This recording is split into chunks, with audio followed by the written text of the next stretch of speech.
It was one of those Sunday mornings that when you first walked outside, you said, wow, what a great looking day. The sun is shining, and we talk a lot about that when it happens. I've heard people say, wasn't that a wonderful sunrise? Wasn't that a wonderful sunset? That always brings me back to these people I know that are kind enough to periodically invite myself down to their little home in Florida. And in the evening, they always say, come on, we got to go over now. We got to get in the car and drive around our property and go over to the beach because we all want to watch the sunset. And that's what we did. We'd go over there and we all had chairs and a glass with wine. It's a ritual, you know. So we would stand there and sit there and watch it go down and down and down. And they always wanted to see what they said was the flash when it disappeared. And don't you love it when you're so enjoying that? And somebody comes over and says to you very confidently, you do know that the sun is not moving. It's neither going up or setting. The sun doesn't move. We're moving. You got to remember that. We're the ones moving. Thanks for sharing that. We really appreciate that. But isn't it true? And even when the sun is shining, it's always been for me, as of late, a wonderful way to talk about God in some dimensions because the sun seems so far away and yet so bright and yet can be covered over easily with clouds. And we say, oh, we can't see the sun. Wait a minute, I see it peeking through now. Yes, it's peeking through. It's not moving. The clouds are moving. You want you to get that right. But see, that whole thing is that the clouds can't do anything to the sun except to prevent us from seeing them. So I've always liked that. But then there's the sun sets, the place grows dark. And we're hearing today in the readings about how other things can cover over the light. The darkness of war, the darkness of terrorism, the darkness of shootings and bullying, and just the list just gets longer and longer and longer. We hear more about people dying from weaponry than almost anything. And what do we say to our God? Can't you fix that? Can't you do something to clean us out of this terrorism, these wars, the guns and the ammunition and the rockets? And did you really mean for us to live like this? Fix it, God. Fix it. Give us peace. And God says, I hate to remind you of this, but when you were created, I gave you free will. I gave you free will. I said to you, here is what I've created. You are in charge of it. Take dominion of it. Ooh, dominion of it. That sounds good. But it has two meanings. It could mean I can take all that I see and try to own it and hold it on and put my name on it. I'm going to dominate the whole thing, and I'm going to tell you all what to do when I do that. I will become your master. But dominion can also mean I need to care for this. I need to nurture it. For I cannot grab it and take it away, for I realize it belongs to us all. And so that is how I think God answers that question.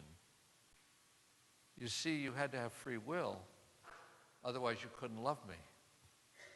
But love has to be freely given. I cannot pull it from you. It's what you're free to give or free to deny. You're free to take up weaponry. You're free to be a terrorist. You're free to gossip. All of those things that ruin our relationships. But you're also free to be a person of nourishment for others. Jesus today speaks of that ongoing darkness. In fact, he predicts some of it. He says, the darkness will come, time will come when the darkness is all, and the stars fall out of the heavens, and the lights come down, and you will experience that, he says. Well, what shall we do awaiting that? And the answer is, you discover the kingdom of God in your midst now. You discover God's presence now.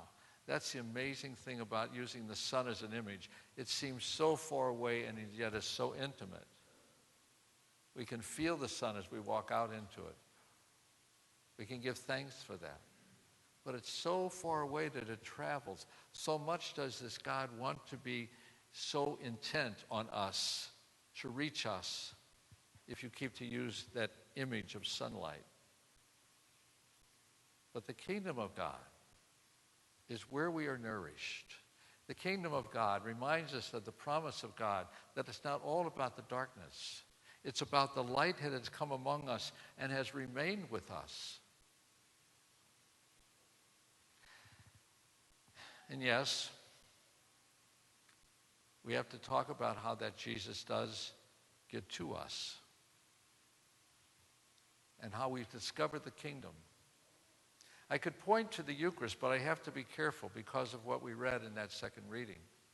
That second reading says that unlike the high priest of yesteryear among the Jews, who had to do the sacrifices over and over to reconcile himself with God after they had sinned, the high priest had to keep doing the whole ministry over and over again, sacrificing the animals and the goods they bring forward, the sheep and the pigeons and so forth.